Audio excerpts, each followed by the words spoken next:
Huyu jamaa anaitwa Viraj, ni bonge moja la photographer ndani ya mji huu wa Mumbai. Mchizi anaishi pamoja na binti yake moja anaitwa Mahi, lakini pia bila kumsahau baba mkwe wake. Mtoto huyu bwana alikuwa anampenda sana baba yake, lakini baba naye alikuwa anampenda sana binti yake, licha mchizi kuwa anafanya kila kitu hapa nyumbani. Binti huyu maswali alikuwa nayo mengi sana siku zote. Hadithi ambazo baba yake alikuwa anamhadithia zilikuwa ni hadithi ambazo ndani yake kulikuwa hakuna mama. Hata kama ilikuwa ni hadithi ya familia, basi mchizi ndani yake mama alikuwa hamtaji kabisa. Hili jambo bwana likamfanya Mahi kuwa anahitaji sana, lakini pia kutamani kufahamu hadithi ya mama yake. Lakini pia Mahi alizaliwa akiwa na ugonjwa unaotambulika kwa jina la cystic fibrosis. Binti hakuwa na rafiki yoyote zaidi ya baba pamoja na mbwa wao mmoja anaitwa Pluto. Leo mzee baada ya kwenda kumchukua binti yake shuleni, Mahi alionekana kutokuwa na furaha kabisa. Wanamuuliza binti imekuwaje, anasema ya kwamba shuleni kuna kijana mmoja mgeni ambaye amehamia pale shuleni. Bwana kijana anatusua kwelikweli, katika mtihani amemzidi maksi moja. Bimdada anasema hilo linamfanya kuwa na huzuni sana, kwani shuleni yeye ndio alikuwa ni kipanga. Mzee leo jioni anamweleza binti yake ya kwamba ukihitaji niweze kukupatia hadithi ya mama yako, basi hakikisha huyo kijana unampita na wewe unarudi katika nafasi yako ya mara ya kwanza. Maya akajitahidi sana kusoma usiku na mchana, na leo baada ya kupiga pepa anarudi akiwa na majibu mazuri, lakini pia alikuwa na furaha kwelikweli akitamani kufahamu hadithi ya mama yake. Viraji hakuhitaji kabisa kuzungumza na mtoto, kwani alikuwa anakwepa sana hii hadithi ya huyo mama. Baba mkwe anamweleza mchizi, utamkwepa mpaka lini? Si ni bora tu uweze kumsimulia mtoto wako. Lakini haka kamzozo baina ya baba pamoja na mtoto kakampelekea binti kutokomea kusikojulikana. Asubuhi na mapema baba pamoja na familia wakaingia kitaani kumtafuta, lakini Mai katika pitapita yake akiwa pamoja na Pluto anafanikiwa kukutana na bimdada mmoja ambaye alikuwa anatambulika kwa jina la Yashna. Bishos anafanikiwa kumsaidia bimdada kipindi ambacho alikuwa anahitajika kugongwa na traki. Kitu hiki kawafanya kuwa ni washikaji wa karibu. Baba mtu baada ya kuzipata hizi taarifa anafika akiwa kavurugwa kwelikweli. Mwanadada anamtuliza, anamweka chini na kumweleza ni kwa nini alivunja promise ambayo aliiweka baina yake pamoja na binti yake. Hivyo anamweleza inabidi aweze kuitimiza hiyo promise, na endapo asipofanya hivyo basi hatomruhusu huyu binti kuondoka na baba yake. Vijana anaanza kutoa hadithi ya miaka mingi sana iliyopita. Tunaanzia katika eneo moja inatambulika kwa jina Kunur. Tunakutana na mwamba kipindi hichi ambapo alikuwa bado anajitafuta katika eneo hili akiwa anapiga picha vitu mbalimbali. Mchizi alikuwa na rafiki yake mmoja ambaye alikuwa ameshibana kwelikweli, lakini pia alikuwa na kambwa kake kanakotambulika kwa jina la Pluto. Bwana yule Pluto alikuwa anayetoka kipindi hicho alikuwa bado anajitafuta. Leo mchizi katika kituo cha treni anakutana na bimdada anatambulika kwa jina la Vasha. Bimdada alikuwa ni mrembo kwelikweli, tajiri. Urembo wa bimdada ukamchanganya, akawa anamfuatilia kila kona ambapo alikuwa anakatisha huku akiwa anampiga picha. Bishosti siku moja si akamgumia, akambwatukia sana, kisha akaichukua ile kamera na kumweleza tabia zake za kupiga picha watu ovyo kuanzia leo akome kabisa. Lakini kipindi ambacho alikuwa anaondoka nakutana na rafiki yake na mchizi na kumweleza huyu jamaa wala hana tabia mbovu, bali picha anazokupiga anahitaji siku moja aje kuzitumia kwenye portfolio yake. Bimdada baada ya kuzitazama hizi picha zilikuwa ni nzuri sana, akazipenda, akahitaji kwenda kumrudishia kamera, lakini VJ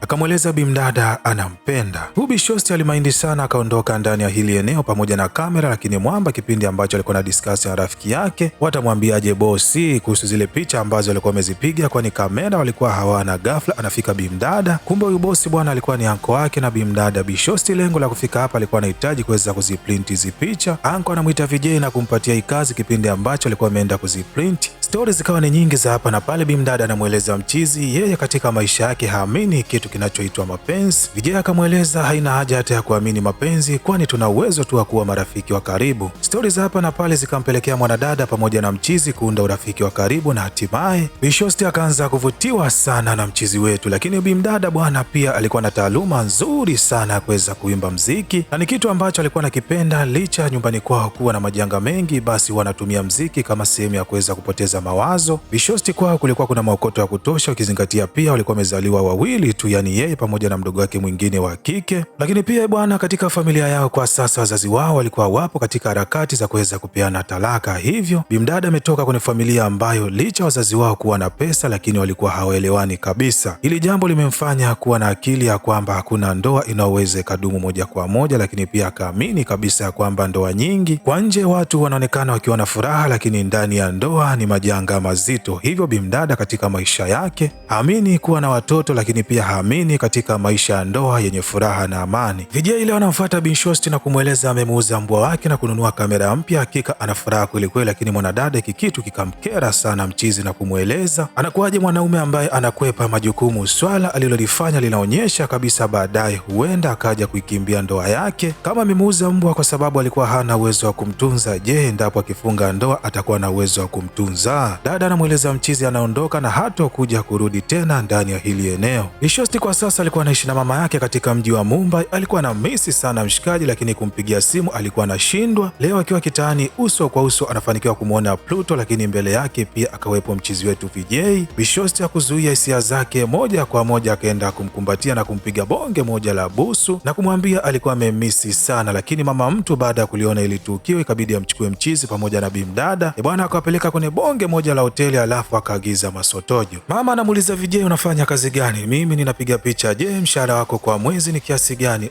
Iseki kilikuwa ni kicheko kikubwa sana, kwani mchizi pesa alikuwa anaingiza ilikuwa ni ndogo. Vijay akawa anajigonga gonga, lakini mwisho wa siku mama mtu akamuuliza, je, unaishi wapi? Mchizi akasema anaishi Manzese. Bimkubwa akamueleza sisi tunaishi Masaki. Bimkubwa akamuuliza swali lingine, je, kutembea kutoka Manzese mpaka Masaki utatumia muda gani? Mchizi akasema hapo siwezi nikatembea, itabidi tu nipande gari. Mama akamueleza hapo inaonyesha tu ya kwamba kuna umbali mkubwa baina yako pamoja na binti yangu. Vasha akawa anajaribu kuzuia haya mazungumzo baina ya mama pamoja na huyu kijana, lakini mwisho wa siku bili ikaja. Mama akasema mpe kijana atalipa. Mchizi baada ya kusoma bili bwana ilikuwa ni ndefu sana, ilikuwa kama kiasi cha rupia 20,000 na chenji, yani kwa pesa ya kibongo kama 5,500 hivi. Hapa bwana mkubwa ikabidi aombe kidogo kuelekea msalani. Mazungumzo yakabaki baina ya binti pamoja na mama. Binti anamweleza mama yake, bwana hii tabia sio nzuri, lakini mama anamweleza binti ya kwamba kabla hujaolewa na mtu kwanza inabidi uelewe kipato chake ni kipi na kazi anaofanya, je, ana uwezo wa kukutunza, yani kukupatia maisha ambayo ni mazuri zaidi. Vasha anamweleza mama yake, mbona wewe pamoja na baba mna pesa, lakini pia kazi yenu ni nzuri, mbona ndoa yenu imeshindikana kudumu? Mama hapa akabaki anamuyamuya. Kijana akarudi akalipa ile bili pamoja pia na kuweza kumpatia tipu muhudumu. Bimkubwa akashangaa sana, lakini mchizi akamweleza bimkubwa ya kwamba yeye kwa sasa ni kweli anahangaika, hana maokoto, lakini ana uhakika baada ya miaka 5 atakuwa na uwezo wa kuingiza pesa nzuri ambayo itamfanya yeye pamoja na mke wake kuishi maisha mazuri. Machizi wanafanikiwa kufunga ndoa. Siku hii mama mtu hakuhitaji kabisa kujishughulisha kwenye hili jambo, bali alifika tu baba mtu. Wanandoa hao bwana akaanza maisha katika hali ya chini sana, kwani mvua kipindi ambacho ilikuwa inanyesha basi maji alikuwa anaingia ndani. Jamaa akauza shamba lake kijijini, akaamua kufungua kampuni ya kuweza kupiga picha, na hatimaye miaka 3 baada ya kupita leo walikuwa wanasherehekea siku yao ya ndoa. Lakini pia bwana kwa sasa mchizi kampuni yake ilikuwa inaendelea vizuri. Upendo ulikuwa ni mwingi sana kwa hawa wanandoa wawili. Bimdada kwa sasa alikuwa na enjoy sana ndoa yake. Vijay siku moja baada ya kutoka kazini anamwambia mke wake, kwa nini tusijaribu kuweza kupata mtoto? Bimdada akakasirika sana na kumweleza anaamini kwenye ndoa yake bwana watoto ana uwezo wa kuleta mabalaa sana, lakini pia anamweleza, je, endapo tukipata mtoto na akazidi kutuletea mikosi ndani ya familia? Bimdada huyo bwana kutokana na maisha ambayo aliishi na wazazi wake huko mwanzoni, huwa anaamini kuwa na watoto kwenye familia basi huenda kukaleta migongano baina ya mume pamoja na mke. Mchizi anamweleza mkewe, bwana niamini tu ya kwamba mtoto ni baraka ndani ya familia, na endapo tukipata mtoto naamini tutazidi kuwa na furaha zaidi. Mke akaukunjwa moyo pamoja na kiuno bwana akakizungusha kwelikweli, hatimaye akapata mimba. Miezi ikaanza kusonga, mapenzi akazidi kuwa motomoto, na siku hii ya leo mchizi anapigiwa simu akiwa location ya kwamba mke wake yupo leba. Baada ya kujifungua, daktari anampatia taarifa ambazo zilikuwa ni ngumu kwelikweli, ya kwamba mtoto wake amezaliwa akiwa na changamoto za kiafya kidogo, na wao kama madaktari wanaamini hatotoboa hata miaka 2. Mchizi baada ya kwenda kukutana na mke wake, hakika bimdada alikuwa analia sana akimlaumu mchizi. Anamweleza, wewe uliniambia mtoto ni baraka ndani ya familia, sasa inakuwaje tumepata mtoto ambaye ana machangamoto? Kwanza ukiangalia toka ni mzai sijamkamata hata mikononi, tazama yupo kwenye chumba maalum. Binti alilia sana, lakini mume akajaribu kuweza kumbembeleza na kumweleza kila kitu kitakuwa sawa sawa. Vasha tokea siku hiyo bwana akamnunia mmewe, akawahitaji kabisa kuzungumza naye, lakini mchizi akawa anajaribu kuweza kupambana angalau kumsaidia ya mtoto wao. Mchizi leo akiwa na mke wake wanaelekea nyumbani, anambembeleza mke wake, bwana, una miezi 4 sasa hujazungumza nami, hebu ongea neno hata moja. Lakini bimdada alikuwa kavurugwa sana, anamweleza mwamba, hakika ninajuta sana kukutana na wewe katika maisha yangu, lakini pia ninajuta kukupenda. 19 itoshi, ninajuta sana kumpata huyu mtoto. Haya maneno ya bimdada akamfanya mchizi kupigwa na butwa pamoja na mshangao mkubwa, akasahau kabisa kwamba yuko barabarani. Hatimaye wanapata ajali mbaya sana ya gari, na hii ndio ikawa hadithi ya maisha ya huyu mwamba. Bwana, mtoto mtu baada ya kusikia haya maneno ya kwamba hata mama yake mwenyewe alikuwa hamtaki kisa ugonjwa ambao ulikuwa unamsumbua, hakika akamkumbatia baba yake kwa nguvu, akamwambia, baba, ninakupenda sana. Lakini kipindi ambacho alikuwa anampeleka kwenye gari, huyu mwanamke ambaye alikuwa anatambulika kwa jina la Yashna akamweleza mchizi ya kwamba anatamani sana afahamu ni kitu gani kilichotokea katika maisha ya mke wake baada ya ile ajali. Mwamba akamweleza ya kwamba mama yake Namiha kwenye ile ajali akufanikiwa kabisa kuweza kuishi, alipoteza maisha pale pale. Yashna hadithi hii hakika ilimwasili sana, aliondoka ndani ya hili eneo akiwa na huzuni kweli kweli, machozi alikuwa anamtoka pasina kuweza kuyazuia. Anashangaa ni kwa nini hadithi kama hii imemgusa sana moyo wake, lakini kitu ambacho alikuwa akitambuia kwamba hadithi hii ilikuwa inamhusu yeye. Yashna huyu ambaye kwa sasa alikuwa anatambulika kama hivyo bwana, zamani alikuwa anatambulika kwa jina la Vasha, na ndio yeye alikuwa ni mama wa Miha, lakini pia alikuwa ni mke wa mtaalamu wetu Vijay. Hapa jamaa alichokifanya ni kwamba tu alibadilisha husika, yani badala kumweleza yule mwanamke alikuwa na mdogo wake wa kike, yeye akabadilisha na kumweleza kwamba yule mwanamke alikuwa na mdogo wake wa kiume. Sasa ilikuwaje mpaka huyu mwanadada kutoka kwenye hii familia? Mambo alikuwa kama hivi. Siku ile baada ya ajali kuweza kutokea, mchizi alielekea hospitalini kwa lengo la kwenda kumtazama mke wake, lakini baada ya kufika hapa akakutana na mama mtu akamzuia. Mama akamweleza mchizi ya kwamba bwana, hauruhusiwi kabisa kuweza kumuona binti yangu, kwani kwa sasa amepoteza kumbukumbu zote. Lakini pia mama huyu asiyekuwa na haya anamweleza mchizi ya kwamba siku 2 kabla hii ajali kuweza kutokea, mwanangu alinipigia simu na kunieleza kwamba anahitaji kupatia talaka, hivyo cha kukushauri wewe pamoja na huyo mtoto wako, sihitaji kabisa mumsogelee mwanangu, bali ninahitaji mwende mkaishi mbali kabisa, tena maisha ya ukimya.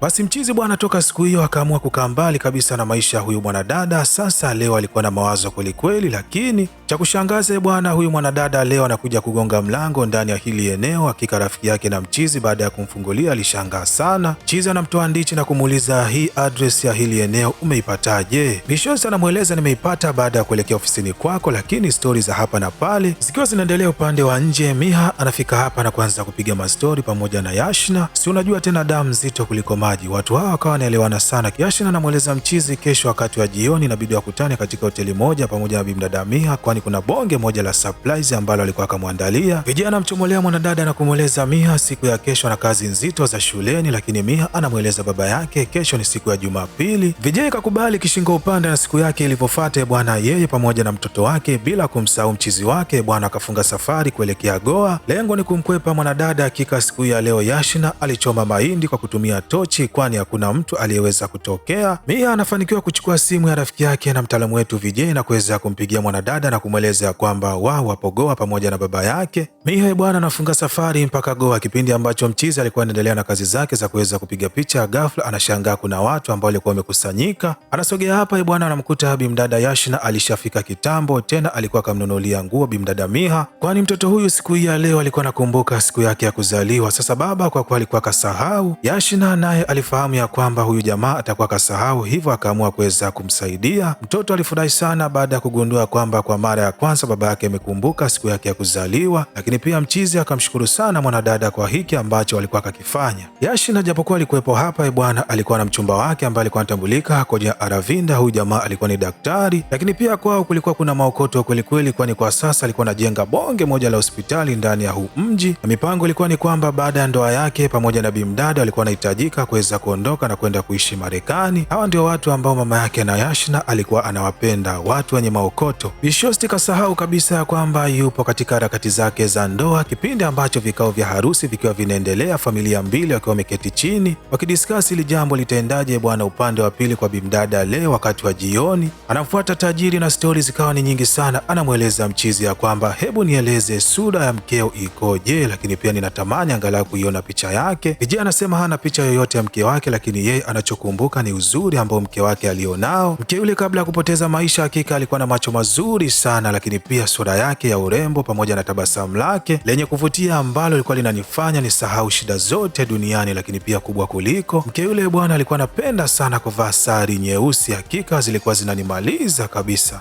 Yashina leo baada ya kuamka wakati wa asubuhi akaelekea kwenye kioo na kujiangalia, lakini pia akajilemba kwelikweli, kisha akavaa sari nyeusi akatoka upande wa nje. Kila mtu akawa na mshangaa, ikiwepo mchizi wetu anashangaa sana, kwani huyu ndiyo mke wake ambaye alikuwa anamfahamu bimdada. Baada ya kumsogelea mchizi akamweleza hakika ametokea kumpenda sana VJ na anatamani angalau aweze kufunga ndoa. Bimdada amezama kwenye penzi la mchizi kwa mara ya pili. Yashina anamuuliza VJ, je, unanipenda? Mchizi akabaki kapigwa na butwa, anajiuliza je, amweleze bimdada ukweli ama amung'unye? Kabla hajatoa jibu, anafika rafiki yake na Aravinda na kumweleza bimdada, familia nzima iko hapa, inahitaji iweze kukuona. Yashina anafika, Aravinda anamweleza kwamba nimetambua ya kwamba wewe unapenda sana kujagoa, hivyo mimi pamoja na familia yangu tumechukua maamuzi ya kuhamisha harusi yetu na hakika itafanyika ndani ya hili eneo. Huyu mchizi kweli alikuwa na maokoto. Upande wa pili, mtaalamu wetu VJ anapigiwa simu na daktari na kuelezwa, Dona amepatikana, mtoto wako inahitajika aweze kufanya operesheni haraka iwezekanavyo. Tatizo ni moja, hatuna daktari ambaye ni mtaalamu wa hayo mambo. Mia kipindi ambacho alikuwa anajaribu kumwita bimdada Yashina bwana mama mkwe, akasikia hii sauti ilikuwa ni ya mwijukuu wake kabisa, lakini cha ajabu akampotezea Mia kipindi ambacho alikuwa anahitaji kuweza kumfuata bimdada Yashina. Baba yake akamzuia na kumkumbatia mwanaye na kumweleza, tulia mwanangu, niko hapa kwa ajili yako. Huyu mama mkwe alikuwa ni noma, hata binti yake mwingine akawa anashangaa huyu mama ana roho gani. Mia leo anamweleza baba yake, kabla tujaondoka ndani ya hili eneo ninahitaji kwenda kukutana na Yashina, kwenda kumuuliza baadhi ya maswali. Baba mtu anamweleza Yashina kesho anafunga ndoa, hivyo hautopata nafasi ya kwenda kuonana naye. Lakini mwamba baada ya kutoka anarudi chumbani, anakuta mtoto wake alishatokomea kusikojulikana. Yeye pamoja na rafiki yake moja kwa moja akatambua huenda huyu mtoto kaenda kumtafuta bimdada Yashina, na ni kweli, kwani kipindi ambacho Mia alikuwa anaenda kumtafuta Yashina pamoja na mbwa wake Pluto,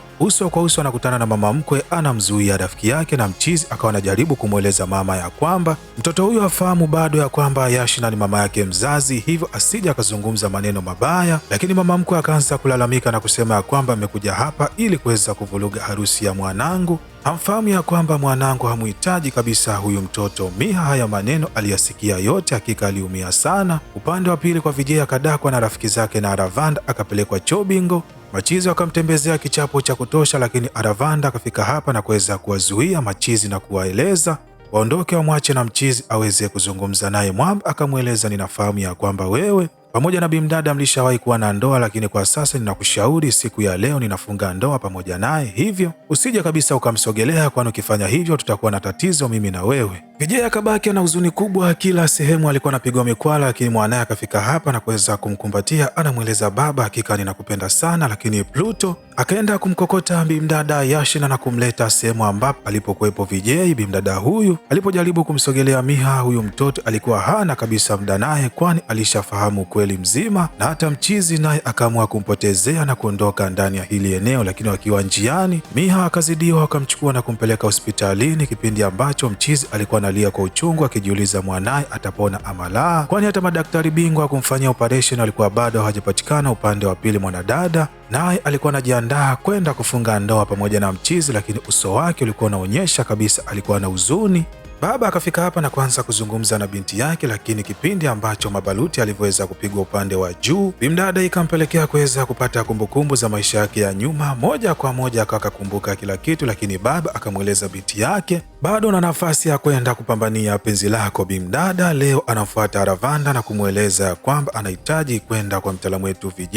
Aravanda anamweleza mwanadada, kama moyoni mwako unajisikia hivyo, ni ruksa kuondoka ndani ya hili eneo. Mwanadada anafika hospitalini na kumkuta mchizi akiwa na huzuni sana, anamkumbatia na kumtia moyo. Lakini Aravanda pamoja na machizi wake, kwa kuwa wote walikuwa ni madaktari, wanafika na kusema ya kwamba wao wana uwezo wa kumsaidia huyu bimdada Miha. Kipindi ambacho alikuwa anapelekwa kwenye chumba cha operation, anaenda kukutana na na mama yake. Yashna anamweleza binti yake ya kwamba sitawaacha tena, na kwa sasa nitakaa na wewe, lakini pia nitahakikisha ninakufundisha kuimba, ujue kuimba kama mimi. Bimdada anamfuata Vijay na kumweleza hakika anampenda sana, lakini pia hajutii kuweza kumpenda na wala hajutii kumzaa bimdada Miha. Watu hawa wawili penzi lao linarudi upya, nasi tunafika miaka mingi baada ya kupita. Kwa sasa Miha kwa sasa alikuwa anaonekana mwenye afya, lakini pia umri ulikuwa umekwenda kidogo, na kwa sasa alikuwa ni mwimbaji mmoja mzuri sana. Bana, hapa ndo tunafika mwisho hadithi yetu, lakini kama umependa video hii na umeenjoy ama umejifunza jambo jipya, basi usisahau kushare, kulike na kusubscribe ili kuwa mwanafamilia wa kupata vigongo vikali vilivyonyooka na kupoa kama hivi kila siku.